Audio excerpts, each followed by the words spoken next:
কি পোলাপান, শুধু ব্রাজিল আর আর্জেন্টিনার খেলা নিয়ে বসে থাকলে হবে? ম্যাথ করতে হবে না?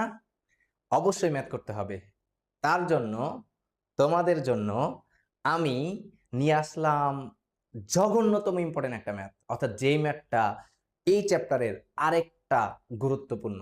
অর্থাৎ আমরা বললাম এই ম্যাথটা আমরা এই চ্যাপ্টার 3 থেকে দুইটা টাইপের প্রশ্ন সিলেক্ট করে থাকি। একটা হচ্ছে ভেজাল নির্ণয়ের, আরেকটা হচ্ছে পিএইচ নির্ণয়ের। আর পিএইচ নির্ণয়ের এই ম্যাথটা হচ্ছে জঘন্যতম ইম্পর্টেন্ট এবং ভয়াবহ লেভেলের পরীক্ষায় অনেকগুলা বোর্ডে দিয়ে থাকে আর কি। তাই আমরা দেরি না করে সরাসরি শুরু করে দিচ্ছি আমাদের জঘন্যতম ইম্পর্টেন্ট ম্যাথটা। এই ম্যাথটা কিন্তু আবারও বলতেছি অনেক অনেক বেশি গুরুত্বপূর্ণ, মানে জঘন্যতম ইম্পর্টেন্ট। আমি নাম দিয়েছি এই ম্যাথটার কি, জঘন্যতম ইম্পর্টেন্ট একটা ম্যাথ। ওকে, তাই দেরি করব না, আমরা শুরু করে দিচ্ছি। ওকে, দেরি করতেছি না, আমরা শুরু করে দিচ্ছি গুরুত্বপূর্ণ ম্যাথ। ও ইন্ট্রো দিতে বলে গেছি। হ্যালো জিটিএ পোলাপাইন, কেমন আছি সবাই? আশা করি তোমরা সবাই ভালো আছো। আমি আলহামদুলিল্লাহ অনেক অনেক ভালো আছি। তো দেরি না, ম্যাথ শুরু করে দিচ্ছি। আমরা এই ম্যাথটা খাতা কলম নিয়ে রেডি হয়ে করা শুরু করে দিই। হ্যাঁ, কি বলছে? পাত্র 1 ও পাত্র 2 এর দ্রবণের মিশ্রণের ফলে মিলিত দ্রবণের প্রকৃতি কি হবে? কতটা চমৎকার জিনিস দিছে দেখেন। আমার ভাল লাগে ম্যাথটা। কেন ভাল লাগে এখনই বুঝতে পারবেন। পাত্র 1 পাত্র 2 এর দ্রবণের মিশ্রণের ফলে, এই যে মিশ্রণ, এই শব্দটা খুবই খুবই চমৎকার একটা ওয়ার্ড, মিশ্রণ। এই যে মিশ্রণ শব্দটা যখনই থাকবে তখনই চিন্তা করবেন এখানে আমাকে একটু থামতে হবে, একটু চিন্তা করে ম্যাথ করতে হবে, একটু চিন্তা করে ম্যাথ করতে হবে, যেহেতু মিশ্রণ দিয়ে দিচ্ছে। হ্যাঁ, বলছে পাত্র 1 ও পাত্র 2 এর দ্রবণের মিশ্রণের ফলে মিলিত দ্রবণের, এই যে আরেকটা গুরুত্বপূর্ণ শব্দ, কি দ্রবণ? মিলিত দ্রবণ। বলছি এই সকল শব্দগুলো পাইলে আমাকে কি করতে হবে? থামতে হবে। মিলিত দ্রবণের প্রকৃতি, মিলিত দ্রবণের প্রকৃতি, সবচেয়ে গুরুত্বপূর্ণ শব্দ আর একটা প্রকৃতি। এই প্রকৃতি দিয়ে আসলে কি বোঝায়?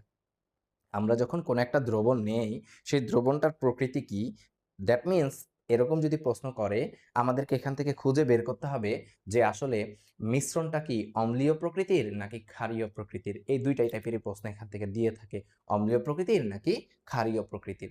ভয়ের কোনো কারণ নেই, করাই দিব। প্রকৃতি কি হবে, একটা প্রশ্ন বলছে তাই না? প্রকৃতি কি হবে, অর্থাৎ প্রকৃতি আমরা বলছি বের যখন করব তখন দেখাবো। আর বলছে পিএইচ নির্ণয় করো দ্রবণের। চমৎকার একটা জিনিস বলছে, দ্রবণের কি নির্ণয় করতে বলছে? দ্রবণের পিএইচ নির্ণয় করতে বলছে। হ্যাঁ, একটা দুইটা প্রশ্ন। প্রকৃতি কি হবে বলছে, দ্রবণের পিএইচ নির্ণয় করো। দ্রবণ দুটির মিশ্রণের টাইট্রেশনে কোন নির্দেশক, কি বলা হয়, কোন নির্দেশক ব্যবহার করা যুক্তিযুক্ত? ঘোড়ার গতে প্রশ্নটা আইসা থাকে। কতগুলো প্রশ্ন বলছে। হ্যাঁ, তো প্রশ্নটা নিশ্চয়ই আমরা বুঝতে পারছি যে পাত্র 1 পাত্র 2, দুইটা পাত্রকে মিশাবো, মিশানোর ফলে ওই মিশ্রণের প্রকৃতি কি হবে। আচ্ছা, মিশাই দিলে কি হয়ে যাবে? মিশাই দিলে সেখানে বিক্রিয়া হবে না? অবশ্যই মিশাই দিলে বিক্রিয়া হবে। তো বিক্রিয়া হওয়ার পর কি প্রশমন, মানে আমরা কিছু পরিমাণ তো ও বিক্রিয়া করতেছে, ও বিক্রিয়া করতেছে, দুইটা যখন একসাথে আইসা বিক্রিয়ক নিলাম, দুইটা বিক্রিয়ক নিলাম, অ্যাড করলাম, কিছু পরিমাণ উৎপন্ন হবে। হ্যাঁ, উৎপন্ন হইল। আচ্ছা, পাত্রে কি কিছু পরিমাণ অবশিষ্ট থাকবে না? কিছু পরিমাণ তো প্রডিউস হয়ে যাবে, ওরও ইউজ করা হবে, ওরও ইউজ করা হবে, দুইটা মিলে কিছু একটা নতুন কিছু তৈরি করবে, আর পাত্রে অবশিষ্ট পরিমাণ কিছু থেকে যাবে। এই যে পাত্রে যেটা অবশিষ্ট থাকতেছে, পাত্রের যেই অংশটুকু অবশিষ্ট থাকতেছে, আমরা সেই অংশটুকু দিয়ে মূলত প্রকৃতি নির্ণয় করে থাকি। আর যদি প্রশ্নে বলে যে কোনটি লিমিটিং বিক্রিয়ক, আমরা যেই দুইটা বিক্রিয়ক নিয়ে বিক্রিয়াটা শুরু করছিলাম, যেটা তাড়াতাড়ি শেষ হয়ে যাবে অর্থাৎ বিক্রিয়া করে ফেলবে, সেটাকে আমরা বলে থাকি কি, লিমিটিং বিক্রিয়ক। কিন্তু আমাকে যখন প্রকৃতি নির্ণয় করতে বলবে তখন আমরা বের করব আসলে এই পাত্রে অবশিষ্ট কে আছে। যদি বের করে ফেলতে পারি তাহলে আমরা করে ফেলতে পারবো। আর পিএইচ নির্ণয় করতে গেলে আমরা আরো সহজেই কি করে ফেলতে পারবো, আমরা অবশ্যই দ্রবণের প্রকৃতি আরো সহজভাবে বের করে ফেলতে পারবো। প্রথমত আমাকে বলছে প্রকৃতি কি হবে। আচ্ছা, আমরা দুইটার পাত্র, এই যে পাত্র 1 আর এই যে পাত্র 2, তো পাত্র 1 আর পাত্র 2 এর ক্ষেত্রে আমরা দুইটাকে যদি আগে মিশাই, মিশানের আগের হিসাবটা আমি একটু করতে, হ্যাঁ, মিশানের আগের হিসাবটা আমি করে ফেলি। দেখেন, আমি প্রথম যেটা করতেছি পাত্র 1 এর মোল সংখ্যা গণনা করতেছি। হ্যাঁ, পাত্র 1 এর মোল সংখ্যা, পাত্র 1 এর মোল সংখ্যাটা আমি হিসাব করতেছি। তো পাত্র একের যদি মোল সংখ্যা হিসাব করি, আমরা জানি মোল সংখ্যা নির্ণয়ের সূত্র আমরা সচরাচর এটা ইউজ করে থাকি যে n is equal to W/m, অথবা মোল সংখ্যা এখানে কনসেপ্ট অনুসারে আর যেটা লাগবে SV লিটার। একই জিনিস সূত্র কিন্তু, n সমানই এটা, হ্যাঁ, n সমান W/m, n সমান কত SV, এই ভিটার লিটার এককে হবে, আমরা সবাই জানি। আচ্ছা, তো পাত্র একের মোল সংখ্যা বের করব। তো পাত্র একের মোল সংখ্যা যদি বের করতে চাই, তারপরে আমি দিলাম n অফ কত 1, বা যদিও HCl দ্রবণ আছে এখানে, তাই আমি HCl এর কি বের করতেছি, হাইড্রোক্লোরিক অ্যাসিডের বা হাইড্রোজেন ক্লোরাইডের আমি মোল সংখ্যা হিসাব করতেছি। তো মোল সংখ্যা যখন হিসাব করব, দেখি এখানে কে আছে, আয়তন আছে, এখানে আমাদের ঘনমাত্রা আছে। তার মানে আমি দেখতে পাচ্ছি এই জায়গাটার ভিতরে আমার যেই পার্টটা লাগবে, আমি সেই পার্টটা একটু এখানে লিখে রাখতেছি, যে আমার এখানে আছে যেটা, সেটা হচ্ছে NS অফ HCl, হ্যাঁ, ঘনমাত্রা দেওয়া আছে 0.4 মোলার। কার? অবশ্যই 0.4 মোলারটা দেওয়া আছে হাইড্রোজেন ক্লোরাইডের আছে, ঠিক আছে। এটা আমি অ্যাসিড হিসেবে লিখতেছি বারবার, যেহেতু এখানে একটা ক্ষার দেখা যাইতেছে, এখানে একটা অ্যাসিড, আমি অ্যাসিড ক্ষার টাইট্রেশন দেখতেছি, তার মানে আমি এটাকে হাইড্রোক্লোরিক অ্যাসিড আমি বলতেছি এখানে। তো তার ঘনমাত্রা কত দিয়েছে? 0.4, ভালো কথা। এবং ভি অফ HCl আমি দেখতে পাচ্ছি, বি অফ HCl দেওয়া আছে 60 ml। তবে চমৎকার একটা তোমাদের ঝামেলা লাগে, এই ভিটা কিন্তু লিটার এককে ইউজ করতে হবে। কোন এককে? লিটার এককে। তো যদি লিটার এককে ইউজ করতে চাই, তাহলে আমাকে এটাকে অবশ্যই কত দিয়ে ভাগ করতে হবে? অবশ্যই আমাকে 1000 দিয়ে ভাগ করতে হবে। তো 1000 দিয়ে ভাগ করা মানে 10 টু দি পাওয়ার 3, এই যে 1000 দিয়ে ভাগ করা। এটার আমি চাইলে কেমনে লিখতে পারি? 60 into 10 to the power -3 litre. আশা করি কিভাবে লিটারে নিতে হয় সেটা পেয়ে গেলাম। তো n আমরা বের করব।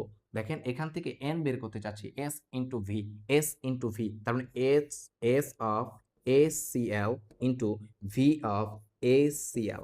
আমি মানটা বসাই দিই, 0.4 into 60 into 10 to the power -3। তো একটু হিসাবটা আমরা করে ফেলি। যদি হিসাবটা আমরা করি, তাহলে কত আসে আমরা দেখি, 0.4 into 60 into 10 to the power -3। আমি পাইলাম কত? 0.024 মোল। আমরা হাইড্রোক্লোরিক অ্যাসিড পাত্র একের মোল সংখ্যাটা পাইছি 0.024 মোল পাইলাম, ভালো কথা। এবার আমি চলে যাই কিসে, আমি এবার চলে যাচ্ছি পরের পার্টটাতে, পাত্র 2 এর মোল সংখ্যা হিসাব করব আমরা, পাত্র 2 এর মোল সংখ্যা। তাই এখন আবার পাত্র 2 এর মোল সংখ্যা, পাত্র 2 এর মোল সংখ্যা দেখি। তো পাত্র 2 এর মোল সংখ্যা, পাত্র 2 তে আছে কি? আমি দেখতে পাচ্ছি পাত্র 2 এর ভিতরে কি কি পাচ্ছি, আমি একটু দেখি। পাত্র 2 এর ভিতরে আমি পাচ্ছি যে double of sodium carbonate Na2CO3। তো সোডিয়াম কার্বনেটের ভর দেখা যাইতেছে আছে 1.06 গ্রাম। আর সোডিয়াম কার্বনেটের m আমরা জানি, সোডিয়াম কার্বনেটের m মিন্স আণবিক ভর। সোডিয়াম কার্বনেটের আণবিক ভর কত জানি ভাইয়ারা? সবাই তো জানি, হিসাব করবেন। সোডিয়াম কত? 23, 23 এর সাথে 2 গুণ, তারপরে কার্বন 12 প্লাস অক্সিজেন 16 গুণ 3, ক্যালকুলেশন করলে আমার জানা মতে 106 আসবে। এককটা আমি দিচ্ছি না, কারণ এখানে এককটা লাগবে না। আচ্ছা, নাই, একক হয় না। হ্যাঁ, এইবার আমাকে এখানে যদি দ্বিতীয় পাত্রের আমি মোল সংখ্যা হিসাব করতে চাই, তাহলে আমাকে এবার কোন সূত্রটা ইউজ করতে হবে? এবার যে n of sodium carbonate Na2CO3 is equal to, আমি প্রথমটা ইউজ করতেছি, W of NO2CO3 m of Na2CO3, পাত্র 2 এরটা হিসাব করতেছি। তো যদি হিসাব করি, তাহলে আমি দেখতে পাবো এখানে আছে আমাদের 1.06, নিচে আসে 1.6। তাহলে মোল সংখ্যা আমি যদি এটা হিসাব করি, কত? 1.06 ডিভাইডেড বাই 106, তো এটা আমরা পাচ্ছি কত? 0.01 মোল। চমৎকার না? হ্যাঁ, পাইছি। এটা আসলে কোন সময় পাইছি বলেন তো ভাইয়ারা? এটা কিন্তু আসলে পাইছি আমরা বিক্রিয়া করার আগে। পাত্র 1 এর মোল সংখ্যা কত ছিল 0.024 আর পাত্র 2 এর মোল সংখ্যা ছিল 0.01। এখানে 3 গড় দেখা যাইতেছে 0.024 আর এখানে 0.10। আরেকটা যদি ঘর নেই তাহলে কত আসবে 0। বাট এই দুইটার ভিতরে একটু আমি দেখি কে বড় কে ছোট। দেখা যাইতেছে 0.024 আর 0.014 তাহলে দেখা যাইতেছে এখানে 0.02 এখানে 0.01 তাহলে 2 বড় না 1 বড়? অবশ্যই অবশ্যই আনোয়ার ভাইয়ের মন বড়, তাই না? তাহলে কি কে বড়? দেখা যাইতেছে 0.024 কে বড়? আনোয়ার ভাইয়ের মন? নো নো, 0.02 বড়, 0.02 বড়। তো 0.02 আর এখানে আছে 0.01। আচ্ছা, তাহলে আমি দেখতে পাইতেছি ওর মোল সংখ্যাটা বেশি। তো এটা তো পাত্র বিক্রিয়া যখন করে নাই তার আগের অবস্থা। তো আমি এবার বিক্রিয়াটা করাইতেছি। তো যদি বিক্রিয়া করাই এবার একটু দেখি বিক্রিয়া করলে কি হয়। দুইটাকে মিশাই দিতেছি, পাত্র দুইটাকে মিশাই দিতেছি। তো পাত্র দুইটাকে যদি আমি এবার মিশায়া দেই, তাহলে বিক্রিয়াটা কি হয় আমি একটু দেখে ফেলি। আমি দেখতে পাচ্ছি যে পাত্র সোডিয়াম কার্বনেট আছে পাত্রে, আবার পাত্রে আছে আমার HCl আছে। ঠিক আছে, ভালো কথা পাইলাম। দেখি কি প্রডিউস হয়। আমি জানি এটা একটা অ্যাসিড, এটা একটা ক্ষার। অ্যাসিড আর ক্ষার বিক্রিয়া করে আমাদের লবণ আর পানি উৎপন্ন হবে। এই জায়গায় যদি ওই বিক্রিয়াটা এক্সেপশনাল সুন্দর একটা বিক্রিয়া, চমৎকার একটা বিক্রিয়া, কারণ এখানে কার্বনেট আছে। যেহেতু কার্বনেট আছে, কার্বনেট অ্যাসিডের সাথে বিক্রিয়া করলে কিন্তু কার্বন ডাই অক্সাইড উৎপন্ন হয়। তো আমি এখানে দেখতেছি সোডিয়াম একটা ধাতু, ক্লোরিন একটা অধাতু। তার মানে আমাদের এখানে তৈরি হবে সোডিয়াম ক্লোরাইড প্লাস আমাদের এখানে তৈরি হবে পানি পানি আর সাথে আমাদের কিছু তৈরি হবে কার্বন ডাই অক্সাইড। হ্যাঁ, এই হয়েছে সেই বিক্রিয়াটা, বিখ্যাত বিক্রিয়া। হ্যাঁ, 9, 10 এটা চমৎকার লেভেলে পরীক্ষায় দিত। হ্যাঁ, এবং খুবই আস্ত, ভালো লাগে আমার বিক্রিয়াটা। হ্যাঁ, সোডিয়াম কার্বনের সাথে হাইড্রোক্লোরিক অ্যাসিড বিক্রিয়া করলে সোডিয়াম ক্লোরাইড, পানি এবং কার্বন ডাই অক্সাইড উৎপন্ন হয়। একটু সমতাকৃতি করি। যদি সমতাকৃতি করি তাহলে দেখতে পাবো সোডিয়াম এখানে 2টা, তাই এখানে কত গুণ দেয়া লাগবে? 2 গুণ দেয়া লাগবে। তো 2 যেহেতু এখানে গুণ দিছি, ক্লোরিন হয়ে গেছে 2টা। ক্লোরিন যেহেতু 2টা হয়ে গেছে, তার মানে এখানে আমাকে 2 গুণ দেওয়া লাগবে। চমৎকার না? হ্যাঁ, আর বাকি জিনিস অটোমেটিক আমার জানার মধ্যে ঠিক হয়ে গেছে। হ্যাঁ, দেখেন এবার আমাকে এখানে সবচেয়ে মজার যে পার্টটা, 1 মোল সোডিয়াম কার্বনেট বিক্রিয়া করতেছে 2 মোল কার সাথে? হাইড্রোক্লোরিক অ্যাসিডের সাথে। আচ্ছা, ভালো কথা। তাহলে সোডিয়াম কার্বনেটের মোল সংখ্যা কত? 0.01 আর হাইড্রোক্লোরিক অ্যাসিডের মোল সংখ্যা কত? 0.024। তাহলে এই দুইটার ভিতরে আমি দেখতে পাচ্ছি 1 মোল সোডিয়াম কার্বনেট বিক্রিয়া করতেছে 2 মোল হাইড্রোক্লোরিক অ্যাসিডের সাথে। তাহলে ছোটটা নিয়ে ক্যালকুলেশন করতেছি। ছোটটা যেহেতু এটা ছোট, ওর 1 মোল বিক্রিয়া করতেছে হাইড্রোক্লোরিক অ্যাসিডের 2 মোলের সাথে। ওর 1 মোল বিক্রিয়া করতেছে হাইড্রোক্লোরিক অ্যাসিডের 2 মোলের সাথে। তাহলে এই দুইটা থেকে আমরা যখন হিসাব করব যে পাত্রে কি পরিমাণ অবশিষ্ট আছে, কোন বিক্রিয়কটা অবশিষ্ট আছে, আমি কিন্তু উৎপাদ নিয়ে কোনো কাজ করব না। আমাকে অ্যাকচুয়ালি কাজ করতে হবে বিক্রিয়ক নিয়ে। কারণ কে শেষ হয়ে গেছে, শেষ হয়ে যাওয়ার পর পাত্রে কি অবশিষ্ট আছে, যেহেতু পাত্রের অবশিষ্ট দ্রবণের প্রকৃতি আমি বের করতে চাচ্ছি। তাহলে একটু দেখে ফেলি। আমি এখানে দেখতে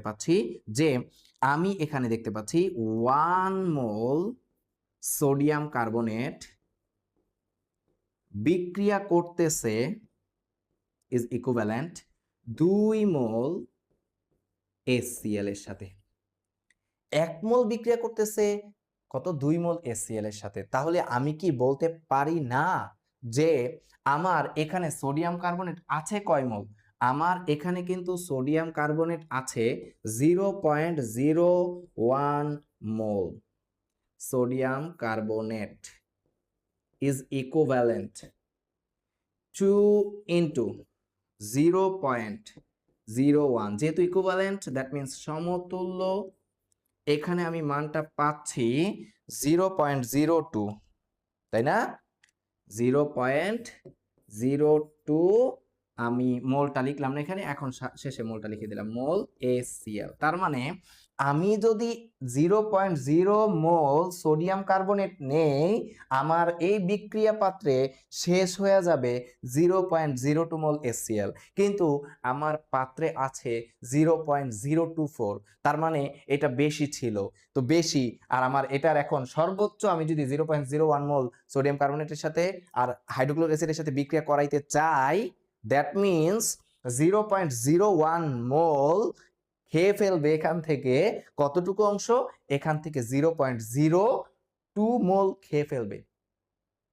বুঝি নাই মনে হয়। দেখেন 1 মোল সোডিয়াম কার্বনেট 2 মোল HCl এর সাথে বিক্রিয়া করে। বুঝি। তাহলে আমার অ্যাকচুয়ালি এখানে মোল আছে কতটুকু পাত্রে? 0.01 মোল। তাহলে 0.01 মোল সোডিয়াম কার্বনেট বিক্রিয়া করবে 0.02 মোল HCl এর সাথে। তাহলে 0.02 মোল HCl কি আমার পাত্রে আছে? দেখি 0.024 মোল আছে, তার মানে এখানে আরো বেশি আছে। তার বিক্রিয়া করতে লাগবে কত? 0.02 মোল।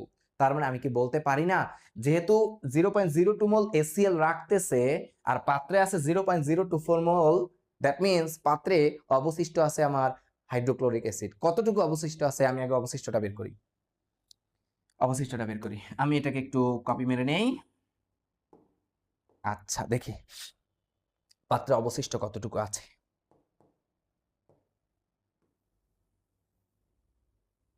এখানে হিসাবটা করি। হ্যাঁ, অবশিষ্ট পাত্রে কতটুকু অবশিষ্ট আছে আমি কিন্তু অলরেডি পেয়ে গেছি। আমি পাত্রে কতটুকু অবশিষ্ট আছে সেটা বের করতে চাচ্ছি। সুতরাং অবশিষ্ট আছে কতটুকু? আমার ছিল কত? 0.024 মাইনাস ইউজ হয়েছে কতটুকু? 0.02 মোল HCl। তার মানে আমি দেখতেই পাইতেছি আমার বিয়োগ করলে নিশ্চয়ই কত? 0.024 মাইনাস 0.02, অ্যাকচুয়ালি আমার আছে 0.004 মোল HCl। আচ্ছা জোস না? হ্যাঁ জোস। ব্যাপারটা কি দেখছি, পাত্রে অবশিষ্ট আছে কে? অ্যাসিড না ক্ষার? পাত্রে অবশিষ্ট আছে অ্যাসিড।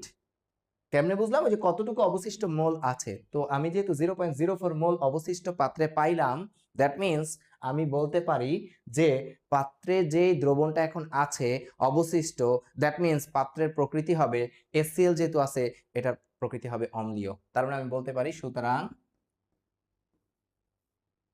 দ্রবণটির প্রকৃতি দ্রবণটি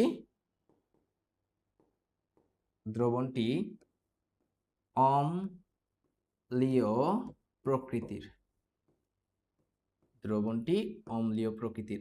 আশা করি প্রথম প্রশ্ন মিলিত দ্রবণের প্রকৃতি কি হবে পাইয়া গেছি। বুঝতে পারছি না সবাই? ইনশাল্লাহ সবাই বুঝতে পারছি। এবার না বুঝলে কমেন্ট সেকশনে বললেন, আমি অবশ্যই ওখানে কমেন্টে রিপ্লাই দিয়ে দিব। কি বলছে এবার? চাইছে দ্রবণের পিএইচ নির্ণয় করো। আচ্ছা, আমি যেই মোল HCl দেখতে পাচ্ছি পিএইচ নির্ণয় করতে গেলে আমাকে এখানে যেই বিষয়টা জানা লাগবে, পিএইচ নির্ণয় করতে গেলে আমি একটু দেখি পিএইচ যদি নির্ণয় করতে চাই তাহলে আমার কি কি লাগে। হ্যাঁ, পিএইচ নির্ণয় করতে গেলে আবার এটা হচ্ছে দ্বিতীয় অংশটা। আচ্ছা, পিএইচ কথাটার মানেটা কি আসলে? পিএইচ দ্যাট মিন্স আমি জানি পিএইচ কথার মানে হচ্ছে মাইনাস লগ অফ হাইড্রোজেন আয়নের ঘনমাত্রা। ভালো কথা, তার মানে হাইড্রোজেন আয়নের ঘনমাত্রা লাগবে, বাট হাইড্রোক্লোরিক অ্যাসিডের মোল সংখ্যাটা দেওয়া আছে, তো লাগবে ঘনমাত্রা। তাহলে আমি এক কাজ করি, হাইড্রোজেন এখানে যেহেতু আমাদের HCl এর কি দেওয়া আছে? মোল সংখ্যা দেওয়া আছে, অর্থাৎ N অফ HCl অবশিষ্ট N অফ HCl কতটুকু আছে আমার এখানে?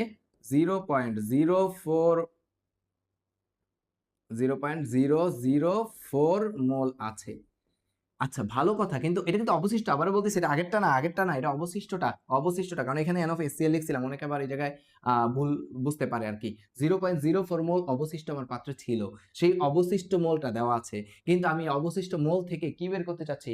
ঘনমাত্রাটা বের করতে চাচ্ছি। তো যদি ঘনমাত্রা বের করতে চাই তাহলে আমাকে যেই কাজটা করতে হবে, যে আমরা সূত্রটা জানি যে S, এটা কিন্তু অবশিষ্ট মানে সর্বশেষে আমি যেই পাইতেছি ঘনমাত্রাটা আমি পাইতেছি, ঘনমাত্রা নির্ণয় সূত্রটা হইছে যে মোলের সাথে এসবি, মোলের সাথে কত? এসবি, কারণ আমি জানি মোলের সাথে যদি এসবি হয় তাহলে আমি এস বের করতে চাই, এন কে ভি দিয়ে ভাগ করতে হবে, কারণ এন সমান আমরা আবার জানি কত? এসবি। এস বের করব তাহলে এন বাই কত হয়ে যাবে? ভি হয়ে যাবে, এন বাই ভি। তার মানে আমি এখানে দেখতে পেতেছি অবশিষ্ট N of HCl divided by V total. V total ব্যাপার আছে, এই যে আমি ভি টোটালটা লিখছি এটার ভিতরে সবাই যেই পার্টটাতে একটু ভেজালে পড়বে সেটা একটু বলে দেই। এই ভি টোটালটা নিয়ে অনেকে ভেজালে পড়ে। কেন পড়ে? এই যে এখন বুঝতে পারবেন যে ভি টোটাল মানে কি। ভি টোটাল মানে হইছে আপনি কিন্তু এটা মিশ্রণের পরে কি পরিমাণ আয়তন আছে মিশ্রণ যখন করছেন আপনি তো এটা যে বের করতেছেন এটা কিন্তু মিশ্রণের ভিতরে করতেছেন, মানে দুইটা পাত্রকে যখন একসাথে মিলাইছেন ওই মিলানের পরে পাত্রের যেটা, তো এই জায়গায় পাত্রে দেখা যাইতেছে আয়তন ছিল 60 ml আর এখানে আয়তন ছিল 50 ml। তার মানে আপনি দুইটাকে যখন ঢালছেন পাত্রের আয়তন কি 60 ml? No. 50 ml? No. That means 50 আর এখানে আছে 60, 50 আর 60, দ্যাট মিন্স 110 ml আছে কিন্তু, বুঝছেন? অর্থাৎ পাত্র একে ছিল 60, দুইয়ে ছিল 50, আমি বলতে পারি 110 ml হইছে আমার কিসের টোটাল আয়তনটা।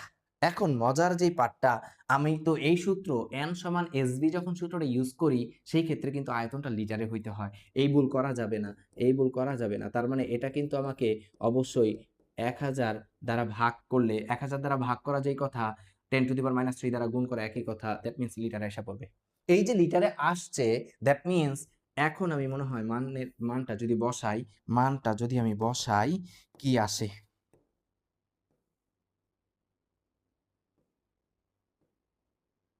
দেখি। n of HCl অবশিষ্ট মোল 0.004, V total 110 into 10 to the power -3। হিসাবটা যদি করি ডিভাইডেড বাই কত আসতেছে 110 into 10 to the power -3 কত আসতেছে 0.036। এত কি পাইছি আমি? এত কিন্তু ঘনমাত্রা পাইছি, দ্যাট মিন্স মোলারিটি পাইছি, তাই না? হ্যাঁ, আমি আসলে হাইড্রোক্লোরিক অ্যাসিডের কি পেয়ে গেছি? আমি আসলে হাইড্রোক্লোরিক অ্যাসিডের এখানে যেই অংশটা পাইছি অবশিষ্ট হাইড্রোক্লোরিক অ্যাসিডের ঘনমাত্রাটা পেয়ে গেছি। তো পাত্রে অবশিষ্ট দ্যাট মিন্স আমি HCl এর ঘনমাত্রাটা যেটা পাইছি HCl এর, আমি আগে দেখি HCl এটা যখন তীব্র অ্যাসিড, এটা কিন্তু একটা তীব্র অ্যাসিড কিন্তু সম্পূর্ণরূপে বিয়োজিত হয়। দ্যাট মিন্স আপনি যদি HCl 100টা নিয়ে থাকেন, এখানে আমি জানি HCl বিয়োজিত হইলে H+ হয় আর Cl- হয়। আমার এই HClটা যেহেতু একটা তীব্র অ্যাসিড, দ্যাট মিন্স এখানে যদি আমি 100টা নেই, এই 100টাই ও কি করে উৎপন্ন করে ফেলে আর কি। তার মানে 100টা নিলে এখানেও 100 হবে, এখানেও কত হবে 100। আর আমার তীব্র অ্যাসিড যেহেতু HCl, তার ঘনমাত্রা 0 পয়েন্ট যেটা পাইছি, দ্যাট মিন্স ওরও ঘনমাত্রা তা হবে, ওরও ঘনমাত্রা তা হবে। অর্থাৎ আমি বলতে পারি আমাকে যদি H+ এর ঘনমাত্রা যদি আমি বের করতে চাই, অথবা আমাকে যদি কখনো ক্লোরিনের ঘনমাত্রা বের করার প্রয়োজন পড়ে, এই দুইজনের ঘনমাত্রাটা কার ঘনমাত্রা সমান আসবে? যেহেতু এটা একটা তীব্র অ্যাসিড, দ্যাট মিন্স HCl এর ঘনমাত্রা কি আসবে? সমান আসবে। এবং সেই মানটা কত? সেই মানটা হয়েছে আমাদের 0.036 মোল। মোলারিটি পাইছি? হ্যাঁ পাইছি। আমাকে পিএইচ বের করতে বলছে, কার? বলছে দ্রবণের পিএইচ নির্ণয় করো। তো দ্রবণে তো এটাই অবশিষ্ট ছিল, এই পরিমাণ আমাদের H+ ঘনমাত্রা আছে দ্রবণের মধ্যে, পাত্রের মধ্যে যেহেতু আছে সেহেতু আমি এখন পিএইচ বের করব অবশিষ্ট যে দ্রবণটা ছিল। দ্যাট মিন্স পিএইচ এর সূত্র আমি জানি -log(H+ আয়নের ঘনমাত্রা। তো যদি আমি মানটা বসাই -log(H+ আয়নের ঘনমাত্রা হইছে 0.036। আমি একটু হিসাব করে ফেলতেছি। হিসাব যদি করি তাহলে কি আসতেছে? হিসাবটা যদি আমি করি তাহলে আসবে আমাদের একটা মাইনাস আসবে, তারপর একটা লগ আসবে, লগের ভিতর আসবে 0.036 ইকুয়াল দিয়ে আমি পাচ্ছি 1.44। হ্যাঁ, অর্থাৎ 1.44। পিএইচ এর কোনো একক থাকে না, কিন্তু পিএইচ এর কোনো একক থাকে না। তার মানে আমি দেখতে পাচ্ছি এখানে আমার কত আসছে, পিএইচ এর মান আসছে 1.44 এবং এই পিএইচ এর মানটা দেখা যাইতেছে 7 এর তুলনায় কম। যেহেতু পিএইচ এর মান 7 এর তুলনায় কম, 7 হলে নিউট্রাল, আর 7 থেকে যেহেতু কম দ্যাট মিন্স দ্রবণটার প্রকৃতি অম্লীয়। আবার আমরা প্রমাণ করতে পারলাম, তাই না? দুইটা কিন্তু পার্ট শেষ। আশা করি দ্বিতীয় অংশটুকু আপনারা বুঝতে পারছেন। আমি এই দ্বিতীয় অংশটাকে আরেকটা পার্ট কিন্তু চাইছে। আরেকটা পার্ট কি চাইছে দেখি। বলছে দ্রবণ দুটির মিশ্রণের টাইট্রেশনে কোন নির্দেশক ব্যবহার করা যুক্তিযুক্ত? কোন নির্দেশক ব্যবহার করা যুক্তিযুক্ত? এখন আপনারাই বলেন পিএইচ, এই যে যখন আমাকে বলবে কোন নির্দেশক ব্যবহার করা যুক্তিযুক্ত, তখন আমাকে আসলে কোন অ্যান্সারটা দেওয়া লাগবে এটা আমার আর বলার অপেক্ষা রাখে না, আপনিই বলতে পারবেন। যেমন আমি এখানে দেখতে পাচ্ছি যে এখানে কথাগুলো কিভাবে লিখবেন। এখানে HCl হলো তীব্র অ্যাসিড আর সোডিয়াম ও কার্বনেট হলো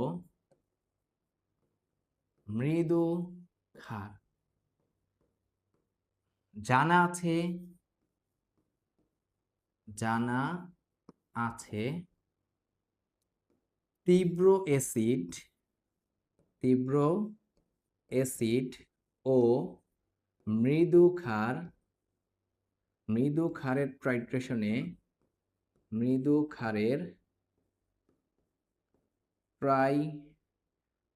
ক্ষারের টাইট্রেশনে নির্দেশক হিসেবে 1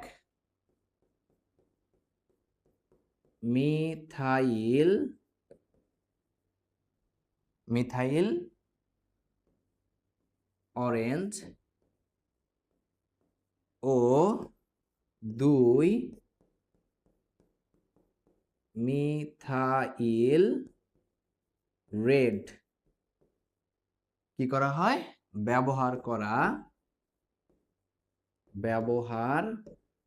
করা যুক্তিযুক্ত। আশা করি কিভাবে, যেহেতু ঘতে আসে কয়টা পার্ট টোটাল, এখানে আমাকে দেখা যাইতেছে HCl একটা তীব্র অ্যাসিড, সোডিয়াম কার্বনেট একটা মৃদু ক্ষার। জানা আছে তীব্র অ্যাসিড ও মৃদু ক্ষারক, ক্ষার না দিয়ে আমরা ক্ষারক দিই, তীব্র অ্যাসিড আর ক্ষারক। ওকে, তাহলে মৃদু অ্যাসিড ও তীব্র ক্ষারের টাইট্রেশনে নির্দেশক হিসেবে আমরা মিথাইল অরেঞ্জ ও মিথাইল রেড কি করে থাকি? ব্যবহার করা যুক্তিযুক্ত। এই ক্ষেত্রে আপনার বইয়ে একটা চার্ট দেওয়া আছে, তীব্র অ্যাসিড তীব্র ক্ষারের ক্ষেত্রে কি হবে, আবার তীব্র ক্ষার তীব্র অ্যাসিডের সাথে কি হবে, আবার মৃদু অ্যাসিড তীব্র ক্ষারের সাথে কি হবে, এরকম একটা চার্ট দেওয়া আছে। হ্যাঁ, সেই চার্টটা আপনারা মুখস্থ করে ফেলবেন। হ্যাঁ, তাহলে দেখবেন আপনি এই টাইপের প্রশ্নের উত্তর আপনি খুব সহজে করতে পারবেন।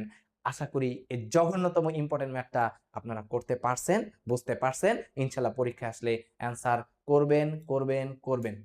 ওকে, আর বেশি বেশি করে আমাদের জন্য দোয়া করবেন। ইনশাল্লাহ নিয়ে আসতেছি পরবর্তী আরেকটা চমৎকার গুরুত্বপূর্ণ ম্যাথ। তো সেই পর্যন্ত সবাই সুস্থ থাকি, ভালো থাকি। আল্লাহ হাফেজ। Thank you.